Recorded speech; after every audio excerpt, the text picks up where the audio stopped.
she will discover Somebody's gotta teach her a lesson. deep inside her. The legacy of Matilda extends far beyond its whimsical story of childhood empowerment. As we've seen through these actors' journeys, the film represents a fascinating crossroads, where fairy tale fiction collided with the complex realities of Hollywood survival. Some cast members, like Danny DeVito and Rhea Perlman, leveraged the film to cement their industry stature. Others, like Mara Wilson and Brian Levenson, discovered that childhood fame came with unexpected costs. And for performers like Paul Reubens and Speegle Howard, their Matilda roles became poignant career bookmarks, one at the beginning of a hard-won second act, the other near a tragically abbreviated finale. What makes these stories so compelling is how they mirror the film's own themes. Just as Matilda used her intelligence to escape neglect, several cast members demonstrated remarkable resilience in navigating Hollywood's cruelties. Wilson reclaimed her narrative through writing. Reubens rebuilt his career after Scandal. Levenson walked away entirely, his own form of empowerment. Even Pam Ferris, who could have been forever typecast as Trunchbull, deliberately diversified her career to avoid being trapped by one iconic role. The film's magic endures precisely because it was made by people who understood both wonder and struggle. DeVito's direction balanced darkness and hope because he'd lived both in his own career. The child actors' performances felt authentic because they were, in many cases, actually navigating childhood in the spotlight.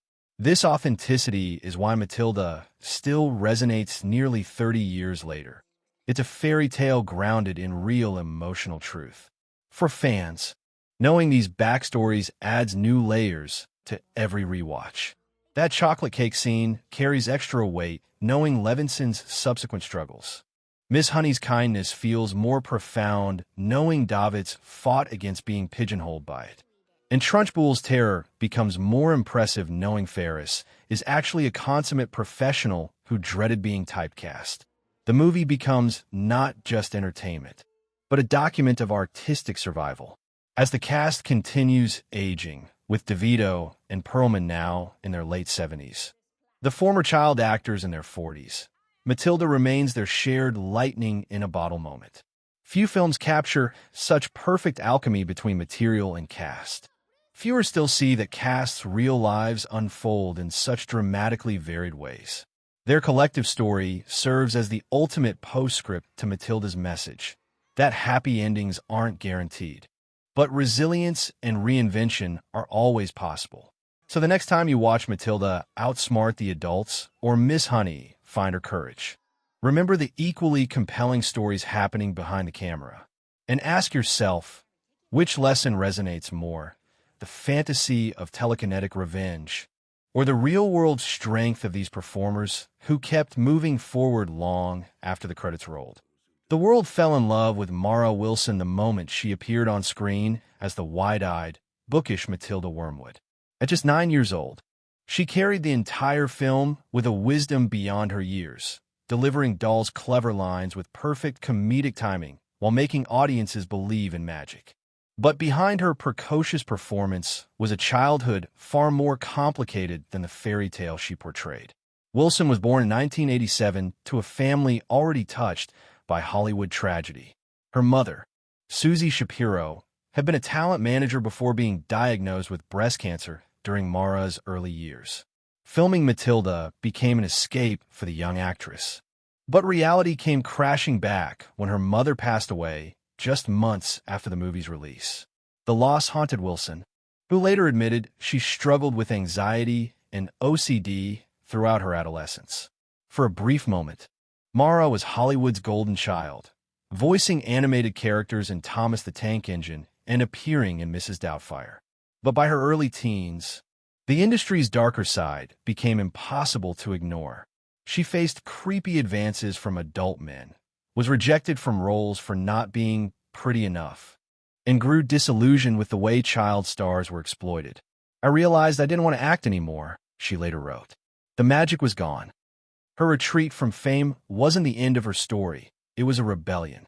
Wilson attended NYU, came out as bisexual, and became a vocal advocate for mental health and LGBTQ+ rights. She also channeled her wit into writing, publishing the memoir Where Am I Now? In 2016, where she reflected on the surreal experience of being a former child star. Today, at 36, Wilson has reclaimed her narrative. She hosts podcasts, writes essays, and occasionally acts, but strictly on her own terms. Unlike Matilda, she didn't need magic to rewrite her destiny. She just needed to walk away. Danny DeVito didn't just play Matilda's sleazy, used car salesman father. He brought the entire film to life as its director. At 51 years old during production, the seasoned actor-filmmaker approached Dahl's darkly comic material with perfect understanding, having built his career on playing lovable rogues and underdogs. But behind his signature cackle and comedic timing lay a Hollywood survivor who'd fought hard for his place in the industry. Standing just 4 feet 10 inches, DeVito faced early career skepticism about his unconventional leading man potential. His breakthrough came in 1978 with Taxi, where he stole scenes as the scheming Louis De Palma. By the 1990s, he'd become a triple threat, acting in hits like Twins, directing dark comedies like Throw Mama from the Train, and co-facing Jersey films with then-wife Rhea Perlman. Matilda represented his most personal project yet, a chance to create magic for his own children who adored Dahl's book. The production became a family affair. His real-life daughter Lucy played the Amanda Thripp role, the girl thrown by her pigtails, while Perlman took on Matilda's self-absorbed mother. DeVito's direction balanced the story's darkness and wonder perfectly, from Trunchbull's terrifying abuse to Matilda's liberating revenge. His performance as Harry Wormwood remains iconic, particularly the scene where Matilda superglues his hat to his head, a moment DeVito reportedly ad-libbed. Post-**Matilda**, DeVito's career took fascinating turns. He voiced the Penguin in Batman Returns, starred in It's Always Sunny in Philadelphia, which he also produces, and continued directing. His 2023 role in Little Demon saw him playing Satan, a far cry from Wormwood's small-time villainy. Now, 79, DeVito remains one of Hollywood's most beloved figures, proving that talent and perseverance can overcome any industry prejudice. Unlike the character he played, DeVito's real legacy is one of warmth and generosity. He still gets emotional talking about Matilda, often calling it his proudest achievement. The film's enduring popularity proves that behind Harry Wormwood's greasy exterior stood a filmmaker with genuine heart. When casting the terrifying Agatha Trunchbull, director Danny DeVito needed someone who could embody childhood nightmares, and in veteran British actress Pam Ferris, he found pure magic.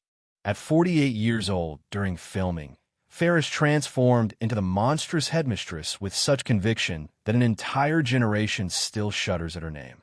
But behind the sadistic hammer-throwing, child-tossing villainy stood a classically trained actress with an extraordinary career and surprising personal warmth.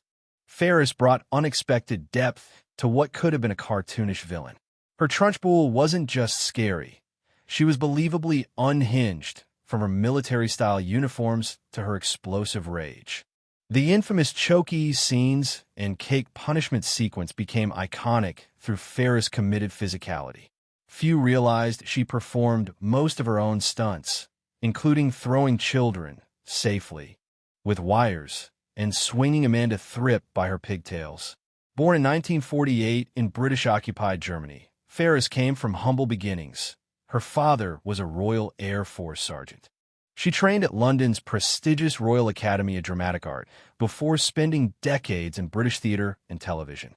American audiences first noticed her as the tough-butt-loving Ma Larkin in The Darling Buds of May opposite a young Catherine Zeta-Jones. Her ability to toggle between warmth and menace made her perfect for Trunchbull. Post-Matilda, Ferris deliberately avoided typecasting. She played everything from kindly nuns, called the midwife to Winston Churchill's wife, the darkest hour in a fascinating career twist. She later voiced the gentle Aunt Sponge in James and the Giant Peach, proving her incredible range. Off-screen, the actress is famously private, married to fellow actor Roger Frost since 1986 with no children. Now 76, Ferris looks back on Trunchbull with amusement. "People still cross the street when they see me," she jokes. But beneath the laughter lies pride in creating a villain for the ages, one so memorable she eclipsed her own diverse career.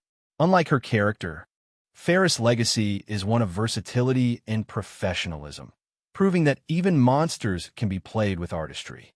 The role of Miss Honey required a very specific alchemy, an actress who could project both fragility and quiet strength, someone who could stand as Matilda's lone beacon of hope against Trunchbull's tyranny.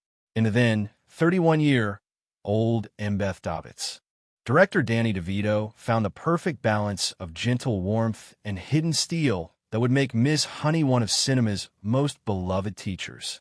Davidtz brought remarkable depth to what could have been a one-note nice teacher role. Her Miss Honey trembled with very real trauma when facing Trunchbull, making her eventual triumph profoundly moving. The South African-born actress drew on her classical training.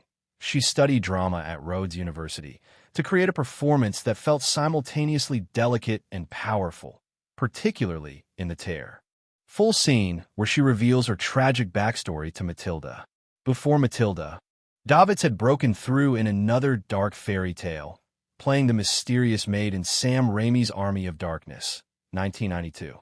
Her ability to blend ethereal beauty with quiet intensity made her perfect for period pieces, leading to roles in Schindler's List, 1993, and Mansfield Park, 1999. Ironically, while Miss Honey became her most iconic role, Davidtz nearly turned it down, fearing being typecast as the nice one. Post-Matilda, Davidtz deliberately avoided the Hollywood spotlight. She alternated between indie films, Junebug, The Girl with the Dragon Tattoo, and blockbusters, playing Mrs. Parker in the Amazing Spider-Man films. Now, 58, she's settled into character roles, recently appearing as a tough-as-nails attorney on Ray Donovan. Off-screen, she's fiercely private, married to businessman Jason Sloan since 2002, with 2 children. Unlike many child stars from Matilda, Davidtz's career followed an unusual arc. She became more selective as she aged, choosing interesting roles over fame. While she never became a household name, her Miss Honey remains timeless. As she once reflected, "That character touched people in a way I couldn't have predicted. Sometimes the quiet roles echo the loudest." The sight of Pee Wee Herman lurking in the shadows as Miss Trunchbull's sinister FBI-style henchman remains one of Matilda's most delicious surprises. Paul Reubens, then 43, took what could have been a throwaway role as Agent Bob and turned it into a masterclass in comic menace, his darting eyes and exaggerated sneer creating a villain nearly as memorable as Trunchbull herself. Yet few audiences realized they were watching an actor in the midst of an extraordinary career resurrection. Reubens was already a counterculture icon when he joined Matilda, having created the man-child Pee Wee Herman character that made him famous in the 1980s. But his career had imploded spectacularly in 1991 when he was arrested for indecent exposure in an adult theater, a scandal that got him blacklisted from Children's Entertainment Overnight. In 1996, Matilda marked one of his first major returns to family films, with DeVito boldly casting him against type. His performance as Trunchbull's sycophantic assistant is packed with subtle brilliance. The way he licks his pencil while taking notes, his obsequious delivery of "very good, headmistress," and especially his terrified reaction to Matilda's telekinesis. Reubens later admitted he based the character on real FBI agents he'd observed, mixing bureaucratic boredom with sudden intensity. The role proved he was far more than just Pee Wee Herman. The years after Matilda saw Reubens gradually rebuilding his career through voice work. Batman Returns *, cult films, *below *, an eventual redemption with new Pee Wee projects. But his most poignant act came in his final years, privately battling cancer while continuing to work, including a touching cameo in The Sandman, 2022, when he passed in July 2023 at age 70, The outpouring of love confirmed his status as a beloved outsider artist. Reubens' journey mirrors Matilda's themes of redemption and resilience. As he once told a Hollywood reporter, "People thought I was done in '91. But like Matilda, I believed in magic, the magic of second chances." His agent Bob remains a testament to his genius, a small role made unforgettable by an actor who refused to disappear. The chocolate cake scene remains one of Matilda's most iconic moments. A triumphant underdog story where the bullied Bruce Bogtrotter defiantly consumes an entire 18-inch cake to spite Miss Trunchbull. For actor Brian Levenson, then 12 years old, this single scene would define his entire relationship with Hollywood in ways he could never have anticipated. Levenson was an unknown New Jersey kid when he auditioned for what he thought would be a small role. The cake scene, which took 3 grueling days to film, became legendary both on-screen and behind the scenes. The cake was actually a mix of real cake for close-ups and mashed potatoes with food coloring for the bulk eating. Levenson had to consume bite after bite between takes, later admitting, "I loved chocolate before that week. It took years before I could eat it again." The scene's massive popularity had unexpected consequences. Levenson found himself typecast as the fat kid in subsequent auditions, facing cruel comments about his weight from industry professionals. By his late teens, he made the conscious decision to step away from acting entirely. "That cake scene gave me my 15 minutes, he later reflected. "I didn't need another 15. Now, 41. Levenson lives a quiet life out of the spotlight in New Jersey. He works in digital marketing, occasionally giving interviews about his Matilda experience. In a 2021 podcast appearance, he revealed the bittersweet reality of childhood fame. "People still shout cake at me in the street. It's funny, but it's also strange to be frozen as a kid in people's minds forever." Unlike Bruce Bogtrotter's victory, Levenson's story reflects the darker side of child stardom, how a single defining moment can overshadow everything else. Yet he harbors no resentment, calling Matilda a gift that keeps giving through its enduring popularity. His journey serves as a poignant counterpoint to Matilda's magical ending, a reminder that most child actors don't get fairy tale careers, and that's okay. Among Matilda's sprawling cast, few stories carry as much quiet poignancy as that of Jean Speegle Howard, the veteran character actress whose brief appearance as a parent at the chaotic school meeting masked a remarkable Hollywood career, and a tragically premature ending. At 48 years old during filming, Howard brought her signature no-nonsense energy to what could have been a forgettable background role. Her indignant "my daughter's been in this school for 6 years" delivery stealing the scene. Howard represented Hollywood's unsung backbone, the working actors who built decades-long careers through hundreds of small parts. Before Matilda, she'd appeared in everything from Cheers to Seinfeld, often playing brassy, memorable supporting roles. Her husband, actor Rance Howard, father of Ron Howard, helped her navigate an industry that rarely rewarded character actors with fame. Theirs was a true Hollywood marriage, 2 working actors supporting each other through the industry's ups and downs. Tragically, Howard's life was cut short just 5 years after Matilda's release. In 2001, at age 53, she passed away from complications following surgery, a devastating loss that left the acting community reeling. Her memorial service drew scores of colleagues who remembered her not just as a talented performer, but as a warm, generous presence on set. Ron Howard would later say she was like a second mother to him during his Happy Days years. What makes Howard's Matilda appearance particularly poignant is how it unknowingly captured an artist at the twilight of her career. That single scene, where she protests Trunchbull's regime alongside other parents, showcases her perfect comic timing and every mom relatability. Today, it stands as a bittersweet reminder of the hundreds of talented "that woman from that thing" actors who formed cinema's foundation without ever becoming household names. In an industry obsessed with stardom, Howard's legacy endures differently, through the respect of peers and the cumulative impact of her many small roles. As Matilda continues finding new generations of fans, her brief but memorable moment in the film remains a testament to the power of character actors, proof that sometimes the most magical performances come in the smallest packages. Asterisk as we explore each AC Matilda, 1996, remains one of the most beloved family films of all time. A whimsical tale of a brilliant little girl who overcomes neglect and cruelty with wit and telekinetic powers. But behind the magic of this Roald Dahl adaptation lies a darker reality. While the film celebrated underdogs triumphing against all odds, fate wasn't always as kind to its real-life cast members. From tragic early deaths to shocking career downfalls, the stories of these actors reveal the price of fame and the shadows behind childhood stardom. Asterisk Danny DeVito didn't just play Matilda's neglectful father. He directed the film itself, shaping generations' childhoods. Mara Wilson charmed the world as Matilda, only to walk away from Hollywood entirely. Pam Ferris terrified audiences as Miss Trunchbull, then quietly retreated from the spotlight. And Paul Reubens, known for his iconic Pee Wee Herman persona, took on a small but memorable role just as his career faced its most devastating scandal. Asterisk, what happened to these stars after the cameras stopped rolling? Why did some disappear while others met tragic ends? This is the untold story of Matilda's cast, a tale far more complex than the fairy tale they brought to life. Some found happy endings.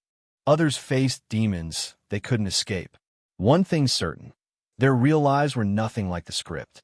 Asterisk, Tor's journey, from their early breakthroughs to their final days. We'll uncover shocking secrets, career-killing controversies, and the true cost of childhood fame. Which star's fate will surprise you most? Let's begin where the story does, with the brilliant little girl at its center.